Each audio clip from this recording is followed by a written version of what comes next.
السلام علیکم dear friends, welcome to the channel جو کہ ہے ایپیسوڈک ناول سٹوریز۔ السلام علیکم dear friends, welcome to the channel جو کہ ہے ایپیسوڈک ناول سٹوریز۔ دیدے مون، اس کو لکھا ہے مس مانی اور سیکس نمبر ہے 25۔ واہ، کچھ زیادہ ہی نہیں جلدی کر لی؟ بے حسی کی بھی کوئی حد ہوتی ہے۔ تمہاری وجہ سے دیدم کس حالت میں گئی اور اس گھر سے جاتے ہی تم نے شادی رچا لی۔ اپنے لیے چیئر کھینچتے ہوئے وہ بیزاریت سے بولا۔ اسے شدید برا لگا تھا جبکہ شیزا بغیر اس کی بات کو مائنڈ کی اس کی پرکشش کالی آنکھوں کو دیکھنے لگی تھی۔ بھائی، بے حسی کی بات آپ مت کیجیے۔ اپنے بارے میں آپ کا کیا خیال ہے جو آپ نے بھائی کی پسند سے شادی رچا لی؟ میری شادی سے کیوں مرچی لگ رہی ہے آپ کو؟ وہ کون سا پیچھے رہنے والا تھا؟ اس کے دو بدو جواب دینے پر مون کی پیشانی پر ان گنت شکنیں نمودار ہو گئیں۔ دیدم کبھی بھی تمہاری پسند نہیں تھی، وہ تمہارے لیے صرف ایک آپشن تھی۔ پسند تو تمہاری یہ تھی جس کی وجہ سے تم نے کھلکھلاتی ہوئی ہنستی مسکراتی لڑکی کو ذہنی مریض بنا دیا، اور زمین نام کی چیز تو تم میں ہے ہی نہیں جو سکون سے تم یہاں بیٹھے ہو۔ اب دیدم میری وائف ہے، میری عزت اور تمہاری بھابھی، سو زبان سنبھال کر اس کا نام لینا ورنہ میں تمہارا کیا حال کر سکتا ہوں یہ تم جان جاؤ گے۔ کالی پرکشش آنکھوں میں شدید غصہ اتارتے اور گھراتے ہوئے اسے چپ کروا چکا تھا۔ فوراً سے پرسکون ماحول تلخ ہو چکا تھا۔ زبین کے دل میں کہیں سکون اترا کہ واقعی مون ان کی بیٹی کے لیے ایک اچھا ہمسفر ثابت ہونا تھا۔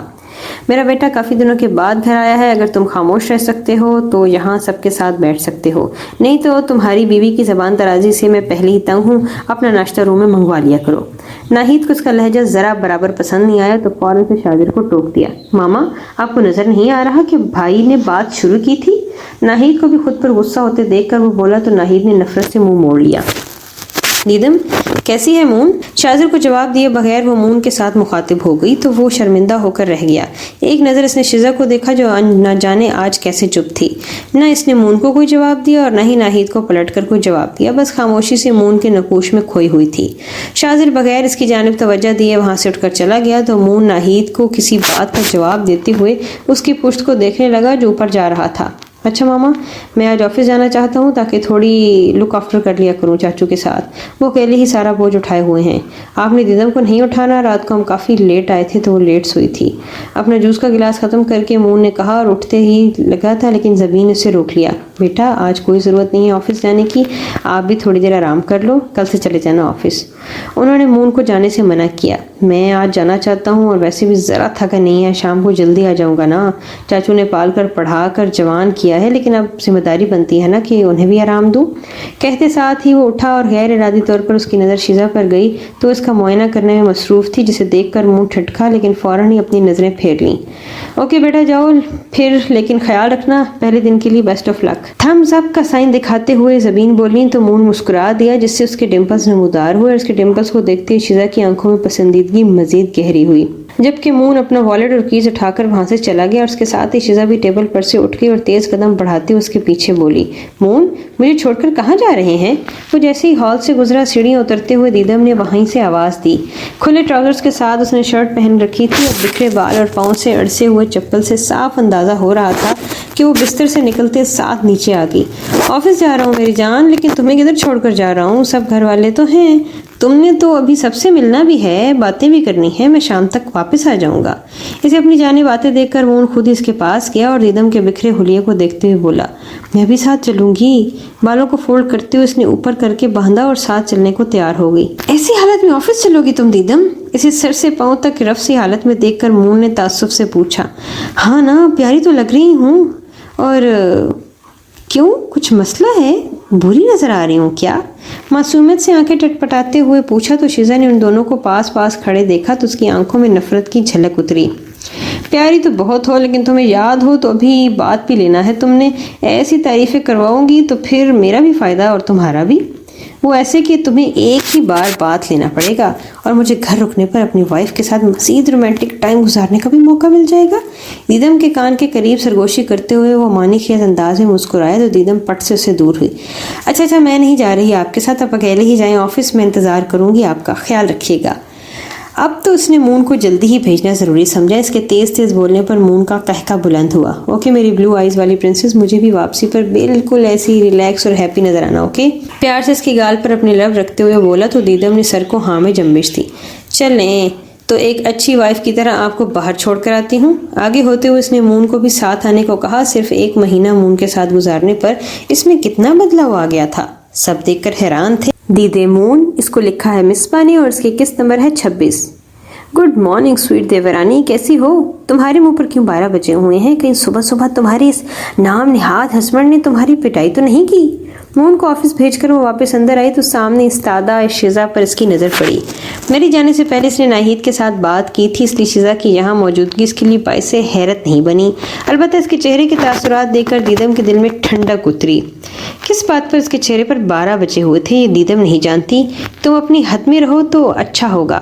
کیا سوچ رہی ہو کہ مون کے ساتھ شادی ہو گئی تو میں تمہارا کچھ نہیں بگاڑ سکوں گی؟ تمہاری یہ سوچ۔ مون اور دیدم کے پیار بھرے لمحات وہ کچھ دیکھ چکی تھی، جس کی وجہ سے اس کے دل میں یہی تھا کہ وہ واقعی ان کا کچھ نہیں بگاڑ پائے گی۔ تبھی اس کی زبان سے بھی یہی پھسلا، لیکن دیدم نے ہاتھ اٹھائے اس کی آدھی بات کو کاٹ دیا۔ میں اپنی حد میں ہوں مس شیزا، تم اپنی حد بھول رہی ہو۔ فار ایور کائنڈ انفارمیشن، تم اس وقت میرے گھر میں کھڑی ہو۔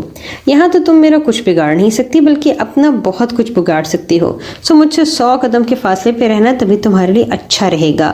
انگلی اٹھا کے اسے وارننگ دیتے ہوئے دیدم زہر خندہ لہجے میں بولی، یہ تمہارا گھر نہیں میرے شوہر کا گھر بھی ہے اور میں تم سے ڈرتی نہیں ہوں، اور یہ جو تمہارا گھمنڈ اور اکڑ ہے نا بہت جلد میں توڑ دوں گی۔ میں نے شادر کو تمہارا نہیں رہنے دیا تو مون تو شہزادہ ہے، اسے کیسے تمہارے پاس رہنے دوں گی؟ سو دیکھتے ہیں کہ کب تک بچا پاؤ گی اپنے اس رشتے کو۔ میرا راستہ چھوڑو، اوپن چیلنج کرتے ہوئے وہ دیدم کو کراس کر کے پاؤں پٹکتے وہاں سے چلی گئی، جبکہ دیدم اس کی پشت کو ہی گھور کر رہ گئی۔ لیکن اس نے شیزا کی باتوں کو بالکل بھی سیریس نہیں لیا، بلکہ سب سے ملنے کے لیے اس نے ڈائننگ ہال کا رخ کر لیا۔ ان دونوں کو گھر آئے ہوئے آج 3 دن ہو گئے تھے۔ جہاں دیدم سب سے ملنے کے بعد بہت خوش تھی، وہیں مون نے اب فیضان کے ساتھ آفس جانا شروع کر دیا تھا۔ ان دونوں کے درمیان رشتہ مزید خوبصورت ہوئے جا رہا تھا۔ دیدم صبح اس کے ساتھ ہی جاگ جاتی اور مون کو آفس بھیج کر اس کی واپسی کا انتظار کرنے لگتی۔ شاذر اور شیزا کے ساتھ وہ بالکل بھی ٹائم سپینڈ نہیں کرتی تھی۔ شاذر سے سامنا ہو بھی جائے تو وہ نفرت سے سر جھٹک دیتی تھی، جبکہ شیزا مون کے کلوز ہونے کی ہر ممکن کوشش کرتی تھی۔ آج بھی مون کے آنے کا وقت ہوا تو وہ کچن میں دھمکی اور ملازمہ کو کام کرتے ہوئے دیکھ کر اس سے مخاطب ہوئی، جاؤ یہاں سے، میں مون کے لیے خود کھانا لگاتی ہوں۔ اس کے ہاتھ سے پین لیتے ہوئے شیزا نے اسے بھیجنا چاہا تو وہ عجیب نظروں سے اس کی جانب دیکھنے لگی۔ ایسے کیا دیکھ رہی ہو میری طرف؟ میں کیا کہہ رہی ہوں، کچھ سنائی نہیں دے رہا کیا؟ ملازموں کو اپنی جگہ پر استادہ دیکھ کر وہ دوبارہ بولی۔ وہ دیدم بی بی نے بولا ہے کہ میں کھانا لگاؤں گی مون صاحب کے لیے، آج انہوں نے خود کھانا بنایا ہے۔ دیدم نے آج 3 گھنٹے کچن میں ناہید کی مدد سے مون کے لیے خود کھانا بنایا تھا اور ابھی مون کے آنے کے بعد اس کے ساتھ روم میں گئی تھی، لیکن جانے سے پہلے ملازمہ کو کھانا لگانے کا بتا کر گئی تھی۔ تم سے جو میں کہہ رہی ہوں وہ کرو، میں بھی اس گھر کی بہو ہوں۔ اس سے کہاں برداشت ہو رہا تھا۔ جیسے جیسے دیدم اور مون کلوز آ رہے تھے شیزا کا خون جل رہا تھا، آدھا ہوا جا رہا تھا۔ اس گھر کی چھوٹی بہو تمہارے لیے بہتر ہے کہ اپنے شوہر پر دھیان دو، مون کے کام کی ذمہ داری ہرگز مت لو۔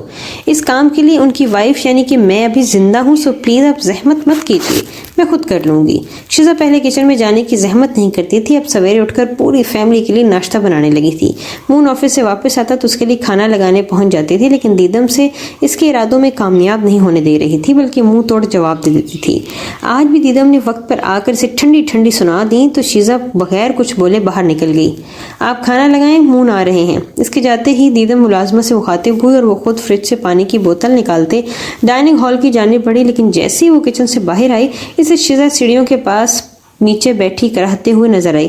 وہ حیرانگی سے اس کی جانب دیکھنے لگی، پھر اس نے مون کو شیزا کی جانب آتے ہوئے دیکھا جو اسے گرا دیکھ کر تیز تیز قدمیں بڑھتا نیچے اتر رہا تھا۔ کیا ہوا آپ کو؟ مون لاسٹ سیڑھی سے اتر کے اس کے پاس آتے ہوئے پوچھنے لگا۔ اچانک سے پاؤں مڑ گیا، شاید موچ آ گئی ہے، اٹھا بھی نہیں جا رہا۔ اس نے اپنا پاؤں پکڑتے کراہتے ہوئے مون کو بتایا تو وہ نیچے بیٹھ گیا۔ لائیں میں دیکھ لیتا ہوں۔ پنجوں کے بل بیٹھتے ہوئے مون بولا تو شیزا کی آنکھوں میں چمک اتری۔ آخرکار وہ مون کی توجہ اپنی جانب دلانے میں کامیاب ہو رہی تھی۔ نہیں آپ رہنے دیں، بس اٹھنے میں مدد دیتے، مجھ سے نہیں اٹھا جا رہا۔ آنکھیں زور سے میچتے ہوئے اس نے ہاتھ مون کی جانب بڑھایا، جسے تھوڑی سی جھجک کے ساتھ مون نے تھام لیا اور اٹھنے میں مدد دینے لگا۔ یہ منظر دیکھ کر دیدم کی آنکھیں سیکنڈ میں نمکین پانی سے بھر گئیں اور اس کے لب کپکپانے لگے، لیکن بری طرح سے آنکھیں رگڑ کر وہ ان دونوں کے پاس پہنچی اور مون کو کھینچ کر اپنی طرف کیا،